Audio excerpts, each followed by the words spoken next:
माता जी की, आदरणीय छोटे गुरुदेव की, आदरणीय छोटे गुरुदेव की, पूज्य गुरुदेव की। ओम हर हर महादेव, ओम हर हर, तेजस्विता से ओम हर हर।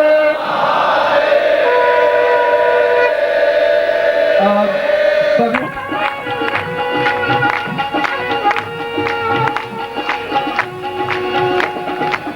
मुरली बजा के मन हर लीना, मुरली बजा के मन हर लीना, मुरली बजा के मन हर लीना। कैसे बनाऊं मैं धीर रे मुरलिया जमुना के तीर, बाजी रे मुरलिया जमुना के तीर। लाख मनाऊं व्याकुल मन को, लाख मनाऊं व्याकुल मन को, कोई चल न तकदीर। बाजी रे मुरलिया जमुना के तीर, बाजी रे मुरलिया जमुना के तीर, बाजी रे मुरलिया जमुना के तीर। रोम रोम मोहन रम बैठा, रोम रोम मोहन रम बैठा, बांधी प्रेम जंजीर। बाजी रे मुरलिया जमुना के तीर, बाजी रे मुरलिया जमुना के तीर, बाजी रे मुरलिया जमुना के तीर, बाजी। दो श्लोक, एक तो महाकाल से संबंधित और एक भगवतपाद सच्चिदानंद जी को स्मरण करते हुए मैं ये कठिन और अमोघ दीक्षा आपको दे रहा हूं। महाकाल का तात्पर्य है कि हमारे जीवन में प्रत्येक क्षण जीवंत हो सके और मृत्यु पर पांव रखते हुए हम निर्भीकता के साथ खड़े हो सके। ये काल ही नहीं, महाकाल। कालो न दैवां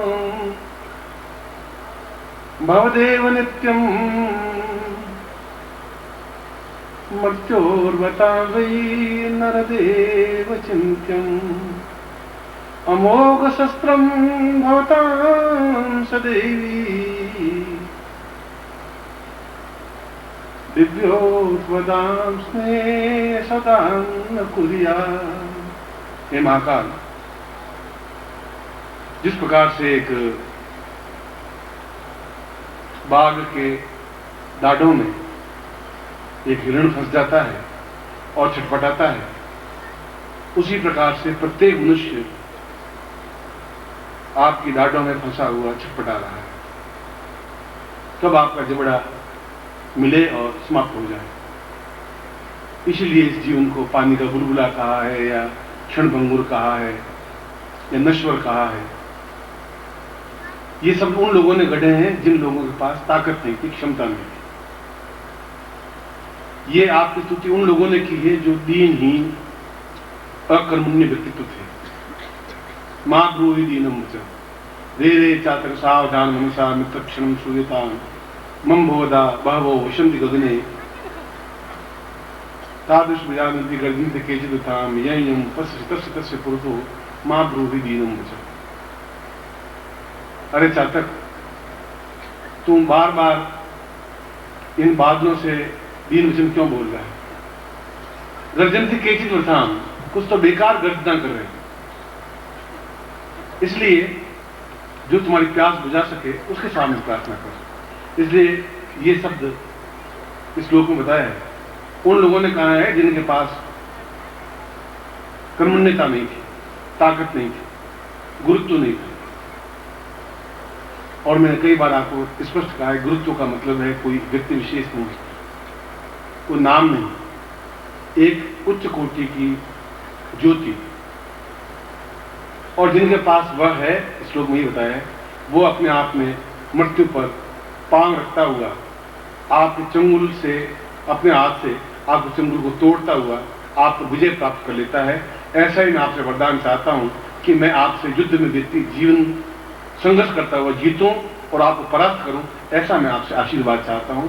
ये व्यक्ति यमराज को ऐसा कह रहा है और ऐसा ही आशीर्वाद नचिकेता को दिया। और दूसरा श्लोक में गुरुदेव के बारे में बोल रहा हूं जिन्होंने ये उच्च कोटि का ज्ञान दिया। वीरो सांब वदैन्य पूर्वमतिदां पूर्वौ सदा वैयमं चिन्त्यं चिन्त्य विचिन्त्य रूपमधिकं गुर्वो सदां देवतां ब्रह्मोर्विष्णु भवेन्त रुद्र सहितं श्रीपादमवदन्तरे श्री गुरुदेव सहित माधवदे पूर्णत्वमेवावदे। आप स्वयं ब्रह्म स्वरूप हैं, विष्णु स्वरूप हैं, रुद्र स्वरूप हैं और सारी शक्तियां आप में सन्निहित हैं और आपने इतने दुर्लभ ज्ञान को ढूंढ करके निकाला जो कि समाप्त हो चुका था और वो प्रदान किया। मैं आपकी अनुमति देता हुआ अपने शिष्यों को इस मृत्यु पर पांव रख करके निर्भीकता के साथ में जीवन व्यतीत करें, विचरण करें और वह सब कुछ प्राप्त करें जिसके माध्यम से आनंद, उल्लास, उमंग, यौवन, स्थिरता और देवत्व प्राप्त हो सके। ऐसे में गुरुदेव से आशीर्वाद लेता हुआ आपको यह दीक्षा प्रदान कर रहा हूं और आपको आशीर्वाद देना चाहिए। अब आप एक पंक्ति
आपको ज़्यादा नहीं रोकूंगा। एक तो दो बातें आपको कहनी है। आज मैंने आपको अप्सरा दीक्षा दी है और मेरे साधना कक्ष में जहाँ सफाई मैं कर रहा था, मैं खुद ही सफाई करता हूँ उसकी, वहाँ कुछ अप्सरा मालाएं पड़ी थी, बहुत थोड़ी सी थी, वो मैंने प्रदान कर दी हैं। आप रात्रि को जिनको भी प्राप्त हो सके आप लेके पहन करके उसको सोएं आज रात्रि को, तो आपके लिए जो मैं दीक्षा दी उसका पूर्णता के साथ में प्राप्तिकरण हो पाएगा। इसी रात्रि को आप कपड़े भले पहने रहें, मगर वो माला, जो भी थोड़ी बहुत मालाएं हैं वो आप ले लें, दौड़ेंगे नहीं यहाँ से, और उनको पहने और पूरे जीवन भर के लिए उनको आप धारण कर सकते हैं, करते रहें। मेरे भी गले में ये तो रुद्राक्ष माला है, मगर अंदर उस प्रकार की माला धारण की हुई है, आप उस माला को प्राप्त कर सकते हैं। ये आपको सूचना मुझे देनी थी। दूसरी, कल सुबह यथासंभव स्नान वान थोड़ा जल्दी 4 बजे उठ जाएं, स्नान कर लें और शुद्ध वस्त्र धारण करके फिर आप यहाँ बैठ जाएं, तो मैं थोड़ा जल्दी आकर के सबसे पहले सुबह विजय काल में शतअष्टोत्तरी महालक्ष्मी दीक्षा दूंगा। सन 1994 में इस प्रकार की एक दीक्षा दी थी, पत्रिका में प्रकाशित हुई थी। शतअष्टोत्तरी का मतलब है 108 महालक्ष्मी से संबंधित दीक्षा, और वह दीक्षा भी और वह लेख भी जून या जुलाई में प्रकाशित हुआ था। इस समय तो तांत्रिक दिवस है, फाल्गुन दिवस है, इसलिए कल प्रातः काल विजय काल में महालक्ष्मी काल में उस दीक्षा को मैं सबसे पहले आपको प्रदान करूंगा। ध्यायेत् परेशान ग्रहणोऽपि वाद्यम् दीर्घोऽवतां वै भवसिन्धुरूपम् सह्याद्रिपूर्णमदिवं भवतं सदैव सर्वेऽपि कार्य भवतां भवतं ऋषिभ्य। आज मैं अपना प्रवचन विश्वामित्र के श्लोक से कर रहा हूं, और विश्वामित्र के बारे में मैंने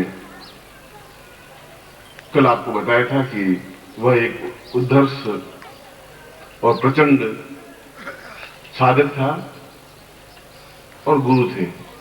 प्रत्येक साधक अपने आप में गुरु होता है, साधक साधक ही नहीं रहता है, और प्रत्येक गुरु भी अपने आप में साधक होता है। जहां जिज्ञासु वृत्ति पैदा होती है, जहां यह भावना पैदा होती है कि मुझे ये समझना है, आत्मसात करना है, जहां यह समझना है कि मुझे अपने जीवन में ऊंची छलांग लगानी है, वहां वह साधक बनता ही है। बिना साधक बने, और साधक का मतलब है शरीर को पूरी तरह से साधक या साधना या सिद्ध करके समर्पित होते हुए उस ज्ञान को पूरी तरह से पी जाने की क्रिया को साधक कहते हैं। अपने शरीर को सिद्ध करते हुए, एक जगह स्थिर करते हुए, एक लक्ष्य को स्थिर करते हुए,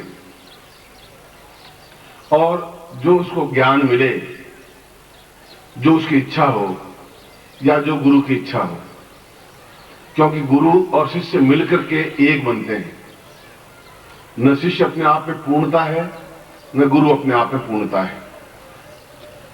इसलिए इन दोनों को योग कहा गया है। गुरु और शिष्य के मिलन को योग कहा गया है, जिसको आगे जाके अष्टांग योग का नाम दिया गया है। यम, नियम, प्राणायाम, प्रत्याहार, आचार विचार। तो विश्वामित्र भी इस श्लोक में उसी शब्दों को दोहरा रहे हैं कि राम, मैं तुम्हारा गुरु तो हूं, मगर उससे पहले मैं साधक भी हूं।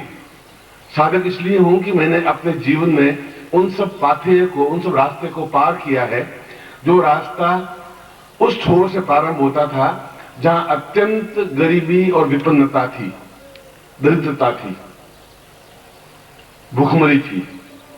और क्षत्रिय होते हुए विश्वामित्र अपने आप में पूर्ण क्षत्रिय थे, जहां वशिष्ठ ब्राह्मण थे और सारे ब्राह्मणों ने मिलकर के कहा कि क्षत्रिय अपने आप में ब्रह्मर्षि नहीं बन सकता। इसी चुनौती को उन्होंने उठाया। उन्होंने कहा कि साधक में कोई ब्राह्मण और क्षत्रिय और वैश्य नहीं होते, साधक अपने आप में साधक होता है। और यदि मैं क्षत्रिय होकर के भी पूर्ण ब्रह्मर्षि नहीं बन सका तो फिर मेरे जीवन को धिक्कार है, मेरे जीवन को व्यर्थ है, तुच्छ है। और उन्होंने उस जगह से जहां बचपन में उनके मां बाप अनाथ समझ करके छोड़ दिया, मैं आपकी स्टेज से विश्वामित्र की स्टेज तक ले जा रहा हूं। आप कल्पना करें कि आप कहां पर है, विश्वामित्र कहां पर था। और विश्वामित्र भी वैसी भावभूमि में था। अगर आपके पिताजी भी थे, दादाजी भी थे, परदादा भी थे, चाहे आज परदादा आपके सामने नहीं है, मैं इस बात को स्वीकार करेंगे कि मेरे परदादा थे एक, आपने चाहे नहीं देखा, उन्होंने जीवन में दुख देखा या सुख देखा, वह भी आपको ज्ञात ही होगा कि उन्होंने जीवन में गरीबी में काटा या अमीरी में काटा या जीवन में उतार चढ़ाव आए, जो भी। और विश्वामित्र भी इसी कड़ी में जाकर के हमारे पूर्वज थे। इसलिए कड़ी को मैं तोड़ नहीं रहा हूं, मैं बता रहा हूं कि यदि एक क्षत्रिय, एक ऐसा व्यक्ति जिसको पैदा होते ही मां बाप ने छोड़ दिया और जो 5 साल का 7 साल का हुआ, तब खेत में से जब किसान अन्न तोड़ के काट के ले जाते थे और जो दाने बिखरे हुए होते थे, उन दानों को चुन चुन करके शाम को रोटी बना के खाता था। जहां भिक्षा नहीं मिलती थी इसलिए कि तुम ब्राह्मण नहीं हो। और ऐसी विपन्न और गरीबी अवस्था में जिसको कोई बात करने के लिए तैयार नहीं था, जिसको ज्ञान देना तो बहुत दूर की बात, और इतना धार्मिक कट्टरता थी कि जब एकलव्य ने कहा द्रोणाचार्य को कि मैं आपसे ज्ञान प्राप्त करना चाहता हूं धनुर्विद्या का,